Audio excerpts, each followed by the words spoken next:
had the idea or the prediction that the Augie doll might be something mean, so we'll have to see if that's what it is. For a while, the war was all we talked about. February was when it really was at its worst. That's when practically nobody was talking to us, and Julian had started leaving notes in our lockers. The notes to Jack were stupid, like, "You stink, big cheese, and nobody likes you anymore." I got notes like "freak," and another that said, "Get out of here, oh, get out of our school, orc." And I don't know if you guys wouldn't know what an orc is, but they're the scary monsters in The Hobbit. What? What's a Hobbit?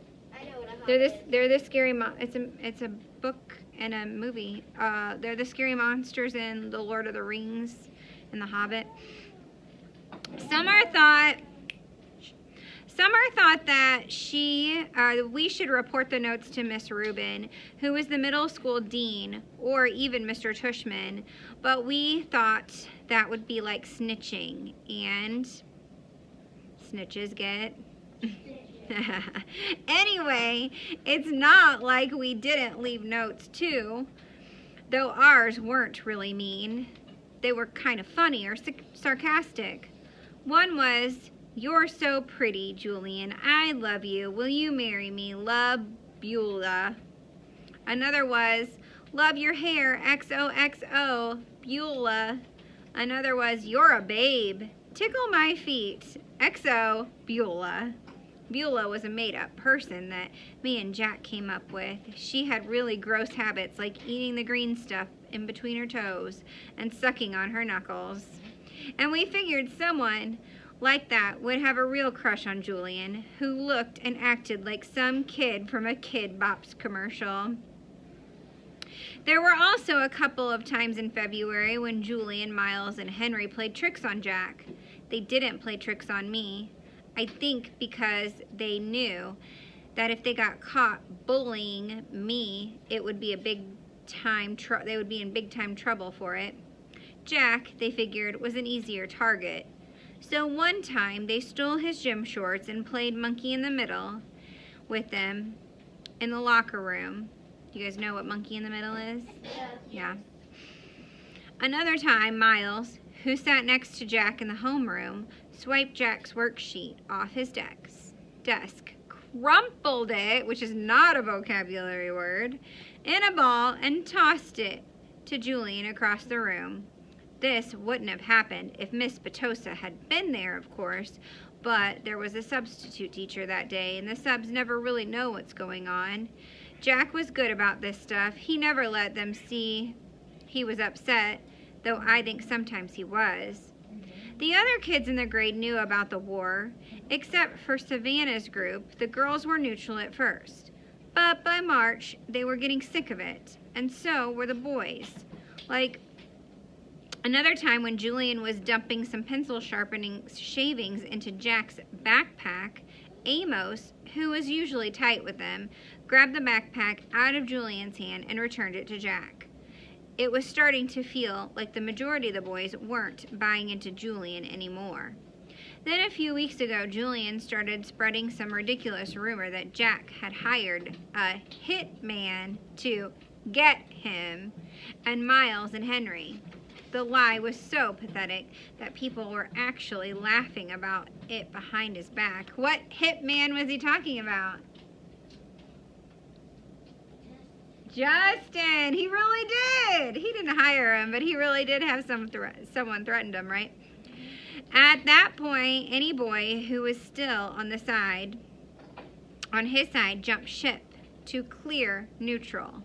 So by the end of March, only Miles and Henry were on Julian's side, and I think even they were getting tired of the war by then. I'm pretty sure everyone stopped playing the plague game behind my back too. No one really cringed if I bumped into them, and people borrowed my pencils without acting like my pencils had cooties. People even joke around with me sometimes. Like the other day, I saw Maya writing a note to Ellie on a piece of ugly doll stationery, and I don't know why, but I just kind of randomly said, "Did you know they created ugly dolls based on me?" Oh, who said that? August said that about himself. Maya looked at me with wide eyes, like she totally believed me. Then she realized I was only kidding, and she thought it was the funniest thing in the world. "Oh, Augie, you're the funniest," she said, and then told Ellie and some other girls what I had said, and they all thought I was funny too. Like, at first, they were shocked, but then when they saw I was laughing about it, they knew it was okay to laugh too. And the next day, I found a little ugly doll keychain sitting on my, with a note from Maya that said, "For the ugliest Augie doll in the world, XO, Maya."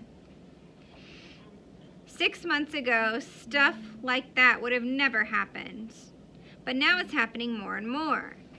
Also, people have been really nice about my new hearing aids I started wearing. So, were they being mean about the ugly doll? No, they were playing around with him about the ugly doll, and he started the playing around with. Lobot. Lobot. Anybody know what a Lobot is? I don't either. Ever since I was little, my doctors told me that someday I'd probably need hearing aids. I don't know why this freaked me out a bit. Maybe because anything to do with my ears bother me a lot. My hearing gets worse, but I hadn't told anyone about it. The ocean sound that is always in my head is getting louder.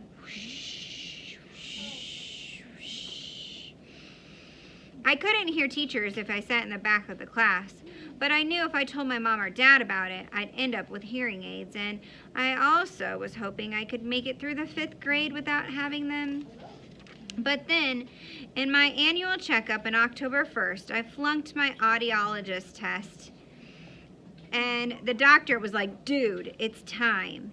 And he sent me to a special ear doctor who took impressions of my ears. Out of all my features, my ears are the ones I hate the most. They're like tiny closed fists on the side of my face.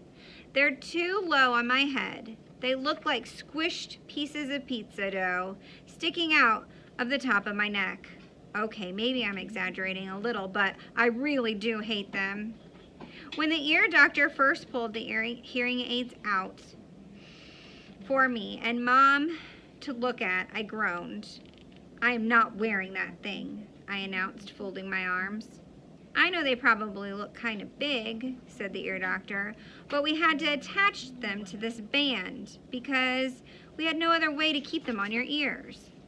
See, normal hearing aids usually fit around the outer part of the ear, but in my case, since I don't have an outer part of an ear, they have to put the earbuds on this heavy-duty headband that I'm supposed to wrap around the back of my head. I can't wear that," I whined. "You'll probably hardly notice them," said Mom cheerfully. "They look like headphones." "Headphones? Look at them," I said. "I'll look like a Lobot." "Which one is the Lobot?" said Mom.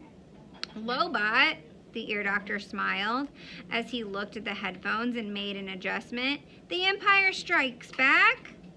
The bald guy with the cool bionic radio transmitting thing that wraps around his skull? "I'm drawing a blank," Mom said.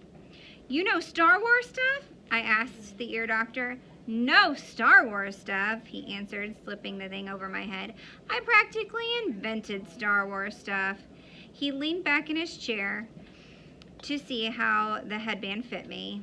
"Now, Augie, I want to explain what all of this is, and we'll go ahead and stop there. A Lobot is a Star Wars thing, I guess.